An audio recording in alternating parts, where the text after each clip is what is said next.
From about 1525 to 1866, 12.5 million Africans were taken from their homeland and forcibly shipped across the Atlantic, a journey that almost 2 million of them wouldn't survive.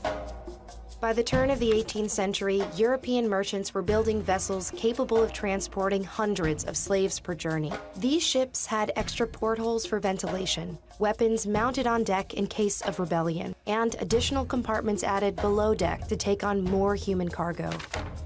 Before boarding the ships at African port cities, slaves were stripped of their clothing and remaining possessions and had their heads completely shaved. During boarding, which could take weeks or even months, slaves lived on the deck of the ship in a temporary wooden house constructed by the crew. The crew also installed netting around the deck of the ship, designed to catch slaves who might opt for death over forced servitude. Once moved below deck, slaves would find themselves stuffed into compartments with ceilings as low as 4.5 feet, where they would spend most of their voyage. They were segregated by gender and age. Adult men were kept separately and shackled in pairs. Women usually left unbound in their designated compartment, and children often free to move about the ship. There was no plumbing of any kind. Slaves were forced to relieve themselves where they sat, creating hellish conditions when combined with the heat and lack of ventilation below deck.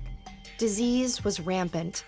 Measles, smallpox, influenza, scurvy, and dysentery, the #1 killer, ravaged slaves and crew members alike. The slaves generally spent about 8 hours a day above deck, but were still separated by gender with a barricado, a reinforced wall that could be used to protect crew members in case of a revolt. Slaves were also subject to forced exercise, sometimes including dance and song for the entertainment of the crew. Disobedient slaves were tortured and beaten, usually whipped with the especially cruel cat-o'-nine tails, a tool designed to inflict maximum pain. Slaves who refused to eat their typical meal of rice and beans were forced to do so, sometimes with the speculum oris, a medieval tool used to pry open unwilling mouths. Women, while usually left unshackled, were raped and sexually abused by members of the crew, sometimes arriving in the New World carrying the children of their attackers. But it was the women, using their minuscule freedoms, who would often coordinate mutinies against their captors. But these rebellions were rarely successful. The true extent of the horrors of the Middle Passage came to light in a 1783 court trial over the slave ship Zong. The Zong left Africa in 1781 with 442 enslaved on board. After a 2-month journey riddled with navigation errors, 62 slaves and 7 crew members had perished without reaching their destination. Disease was spreading throughout the ship, and fresh water was running dangerously low. Captain Luke Collingwood was afraid of the financial cost of more deaths. Slaves that died of disease were not covered by the ship's insurance, but slaves who drowned were. Some 133 slaves were thrown overboard. Collingwood claimed it was necessary to do so to halt the spread of disease.